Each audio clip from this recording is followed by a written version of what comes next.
আসসালামু আলাইকুম প্রিয় ফুটবল ফ্যান্স। নিকো পাজ অতি সম্প্রতি যে পারফরমেন্সটা চলতি সিজনে দেখাচ্ছেন ক্লিয়ার কাটভাবে এটা বলতে চাই এই মুহূর্তে আর্জেন্টিনার সবচেয়ে সেরা ইয়াং ট্যালেন্টের মধ্যে একজন এবং জাতীয় দলে তার জায়গাটা পাকাপাকি করার ক্ষেত্রে নিকো পাজ ইয়াংস্টারদের মধ্যে যথেষ্ট এগিয়ে আছেন।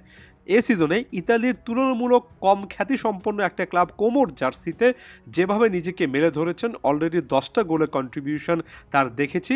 20 বছর বা তার চেয়ে কম বয়সী প্লেয়ারদের লিস্টে খুব ভালো করে আছেন যারা এ সিজনে 10+ গোলে বা অন্তত 10টা গোলে কন্ট্রিবিউশন রেখেছেন। এক কথায় কোমোর জার্সিতে নিকো পাজ সেই কাজটা করেছেন যেটা আইডিয়ালি একটা 19-20 বছর বয়সী প্লেয়ারের কাছ থেকে আমরা আশা করি। খুবই ম্যাচুরিটিরও পরিচয় দিয়েছেন। রিয়াল মাদ্রিদে গেম টাইম পাচ্ছিলেন না, সেখান থেকে নিজ দায়িত্বে সরে গিয়ে এমন একটা ক্লাবে গিয়েছেন যেটা ছোট ক্লাব হলেও নিয়মিতভাবে তিনি খেলার সুযোগ পাচ্ছেন এবং নিয়মিতভাবে খেললে আসলে নিকো পাজের খেলাটা কতটা অসাধারণ হয় সেটার কিন্তু উদাহরণ আমরা একটার পর একটা ম্যাচে দেখেছি। একই সঙ্গে যারা রেগুলার ফুটবলের খোঁজখবর রাখেন তারাও নিশ্চয়ই জানেন যে নিকো পাজকে কেন্দ্র করে আর্জেন্টাইন কোচ লিওনেল স্কালোনি এবং তার সাপোর্টিং স্টাফ অর্থাৎ আর্জেন্টিনার থিঙ্ক ট্যাঙ্কের একেবারে স্পষ্টত একটা ভালো ধারণা আছে। সামনে যে বিশ্বকাপ বাছাই পর্বের দুটো গুরুত্বপূর্ণ ম্যাচ রয়েছে যেখানে আর্জেন্টিনা খেলবে উরুগুয়ে এবং ব্রাজিলের বিপক্ষে। যদিও লিওনেল স্কালোনি অতি সম্প্রতি বলেছেন যে বিশ্বকাপের আগে তিনি যতগুলো ম্যাচ সুযোগ পাবেন ইয়াংস্টার প্লেয়ারদেরকে নিয়ে আলাদা করে কাজ করার সুযোগ আছে কিনা সেখানে তিনি সর্বাত্মক গুরুত্ব দিতে চান। তবে এটা আমাদের সকলেরই জানা কথা যে উরুগুয়ে এবং ব্রাজিলের মতো প্রতিপক্ষের বিপক্ষে ম্যাচে খুব একটা বেশি আসলে চান্সেস নেওয়া যায় না। আপনার বেস্ট পসিবল ওয়েল সেটেলড একাদশটাই ধরে রাখতে হয়, তাদেরকে মাঠে নামাতে হয়। তবে এখানে উজ্জ্বল ব্যতিক্রম নিকো পাজ, যেমন মাত্র কিছুদিন আগে ফ্যাব্রিজো রোমানো পোস্ট করেছিলেন লিওনেল স্কালোনি এবং তার সাপোর্টিং স্টাফরা অলরেডি এই সিদ্ধান্ত নিয়ে ফেলেছেন যে এই দুটো ম্যাচকে সামনে রেখে পরবর্তী ইন্টারন্যাশনাল কলে নিকো পাজকে ডাকা হবে এবং অলরেডি 10 দিন আগে এমন টাইপের একটা সিদ্ধান্ত কিন্তু নিয়ে ফেলা হয়েছে। অর্থাৎ ক্লিয়ার কাটভাবে এখানে নিকো পাজ যে খুবই গুরুত্বপূর্ণ একজন প্লেয়ার এবং আর্জেন্টাইন ইয়াংস্টার প্লেয়ারদের মধ্যে যে তার অবস্থানটা অন্তত কোচের মাইন্ডে একেবারে পরিষ্কার, সেটা কিন্তু বোঝা গেল। দেখুন, এখানে একটা ব্যাপার একেবারে না বললেই নয়, ইয়াংস্টার প্লেয়ারদেরকে অবশ্যই প্রমোট করতে হবে। তবে নিকো পাজের ক্ষেত্রে আমার কাছে মনে হয় বয়সটা শুধুমাত্র একমাত্র ফ্যাক্টর নয়, আসল মূল জায়গা যেটাতে আমাদের কনসেন্ট্রেশন করা উচিত সেটা হচ্ছে নিকো পাজ যে লেভেলের ফুটবল খেলছেন, যে পর্যায়ে ফুটবল খেলছেন ইতালিয়ান লিগে, সেখানে যে পারফরমেন্সগুলো দিচ্ছেন তার পারফরমেন্সের কারণেই তিনি কিন্তু এতটা হাইলাইটেড হচ্ছেন।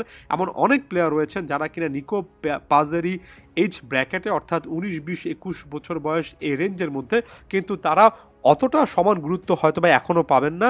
একটাই এখানে সবচেয়ে বড় পার্থক্যের জায়গা, সেটা হচ্ছে পারফরমেন্স এবং সর্বোচ্চ পর্যায়ে খেলা। সামনে কোমোর একটা খুবই গুরুত্বপূর্ণ ম্যাচ রয়েছে মার্চের 2 তারিখে, যেখানে কোমো খেলবে রোমার বিপক্ষে, যেখানে নিকো পাজ পাওলো দিবালার বিপক্ষে মাঠে নামবেন এবং আমার কাছে এটা একটা দিক থেকে খুবই খুবই ক্রুশাল একটা ম্যাচ হতে যাচ্ছে। কেন সেটা প্রসঙ্গে একটু পরে আসছি। কোমোর সর্বশেষ একটা ম্যাচে নাপোলির বিপক্ষে একটা ম্যাচ দেখুন যেখানে নিকো পাজ একটা অ্যাসিস্ট করেছেন, নিজের জায়গা থেকে দুর্দান্ত করেছেন, দলের জয় অবদান রেখেছেন। সেখানে নিকো পাজের যদি পজিশনটা দেখেন, লেফট ফুটের একজন ফুটবলার হলেও তিনি মূলত স্টার্টিং লাইন আপে লেফট হাফ স্পেস অর্থাৎ বাম দিকের যে হাফ স্পেস আছে সেখানেই অকুপাই করছেন। এবং এটার সাথে যদি আপনি সর্বশেষ নিকো পাজকে কেন্দ্র করে ফুটবল ফ্ল্যাগের একটা ভিডিও দেখে আসেন, যেখানে মূলত আলোচনা করেছিলাম যে লিওনেল মেসির সাথেই কিন্তু লিওনেল স্কালোনি প্রথম ম্যাচে নিকো পাজকে খেলতে বলেছেন। অর্থাৎ পাজ এমন একজন ফুটবলার যিনি কিনা বা পায়ের ফুটবলার হওয়ার পরেও লিওনেল মেসির কাছাকাছি টাইপের প্রোফাইল, অর্থাৎ অনেকটা নাম্বার 10-এর মতো মুভমেন্ট করলেও লিওনেল মেসির পাশে নিকো পাজকে খেলতে বলেছেন স্কালোনি।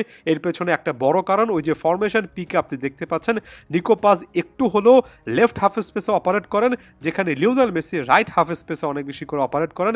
এবং এর পাশাপাশি নিকো পাজের সেই অ্যাবিলিটি রয়েছে, মিডফিল্ডার এর মতো মানিয়ে নেওয়ার একটা অ্যাবিলিটি রয়েছে, যেটার কারণে লিওনেল মেসির পাশে খেললে খুব একটা বেশি সমস্যা এখানে হবে না।